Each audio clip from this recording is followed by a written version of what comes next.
الله تعالى وبركاته. الحمد لله رب العالمين والصلاة والسلام على رسوله الكريم. أما بعد. الحمد لله.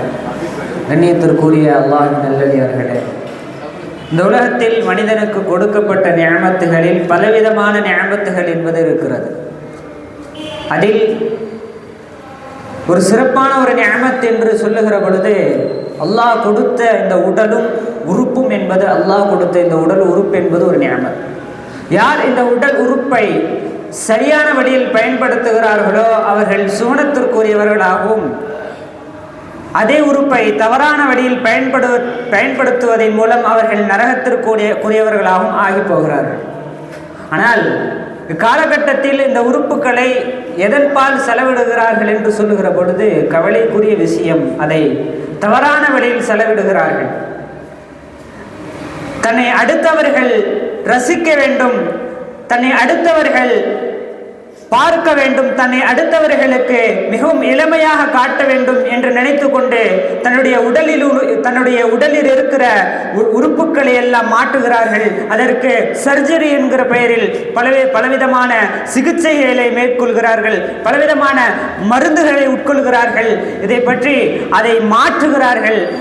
இதை மாற்றுவதற்கு அல்லாஹ் தஆலா எந்த ஒரு மனிதனுக்கும் உரிமை கொடுக்கவில்லை. அல்லாஹ் குர்ஆனில் கேட்கிறான், இன்ன ஸம்அ வல் பஸர வல் ஃபுஆத குல்லு உலாயிக கான அன்ஹு மஸ்ஊலா. நிச்சயமாக செவி, பார்வை, உள்ளம் ஆக ஒவ்வொன்றை பற்றும் நாளை மறுமையிலே நீங்கள் விசாரிக்கப்படுவீர்கள் என்று அல்லாஹ் தஆலா குர்ஆனில் கேட்கிற பொழுது அதை மாற்றக்கூடிய அனுமதி யாருக்கு? இந்த மனிதர்களுக்கு கொடுத்தது.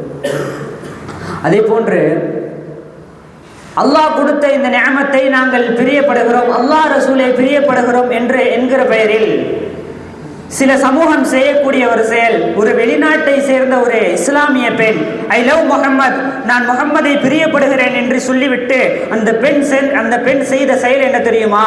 ஐ லவ் முஹம்மத் என்று சொல்லிவிட்டு தன்னுடைய தாடையில் அவள் ஐ லவ் முஹம்மத் என்பதாக பச்சை குத்துகிறாள்.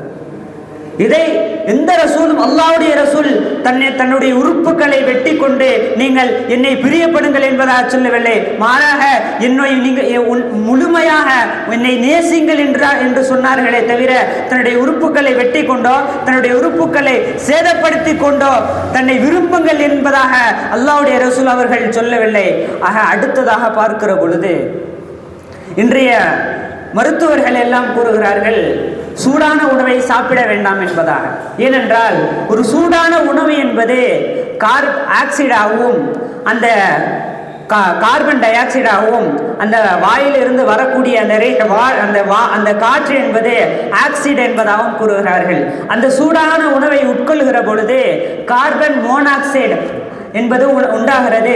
அதை உட்கொள்ளுகிற பொழுது மனிதனுடைய உடல் உறுப்புகள் என்பது பாதிக்கப்படுகிறது. இதனால் நீங்கள் சூடான உணவை அருந்த வேண்டாம் என்பதாக இன்றைய மருத்துவர்கள், ஆய்வாளர்கள் எல்லாம் குறிப்பிடுகிறார்கள். ஆனால் 1500 வருடத்திற்கு முன்பதாக பெருமானார் ரசூலை கரீம் ஸல்லல்லாஹு அலைஹி வஸல்லம் சொன்னார்கள், நீங்கள் சூடான உணவை உட்கொள்ள வேண்டாம், அதன் மூலம் உங்கள் உடல் உறுப்புகள் என்பது பலவீனமாக ஆகி போகும் என்பதாக சொன்னார்கள். ஆக கடைசியாக பார்க்கிற பொழுது இந்த இரண்டு விஷயங்களில் மனிதர்களும் சரி, மனிதர்களாகிய நாம் அனைவரும் பின்தங்கி தான் இருக்கிறோம். அதுதான் பெருமானார் தன்னுடைய ஹதீஸிலே கூறுகிறார்கள், நிஅமத்தானே மக்பூனுன் ஃபீஹிமா கஸீரும் மினன் நாஸ் ஸிஹ்ஹத்து வல் ஃபராக். மனிதனுக்கு இரண்டு விதமான நிஅமத்துகளை அல்லாஹ் கொடுத்திருக்கிறான். ஒன்று ஆரோக்கியம், மற்றொன்று ஓய்வு. இந்த இரண்டு விஷயங்களிலும் மனிதர்கள் பொடுபோக்காக இருக்கிறார்கள். ஏனென்று தெரியுமா? இரவுடைய நேரத்தில் தான் ஒரு மனிதன் என்பவன் வளர்ச்சியை நோக்கி செல்கிறான் என்பதாக ஆய்வாளர்கள் கூறினார்கள். இன்றைய ஆய்வாளர்கள் ஒரு மனிதன் இரவில் உறங்கும் பொழுதுதான் அவனுடைய வளர்ச்சி என்பது அதிகரிக்கிறது என்பதாக சொன்னார்கள்.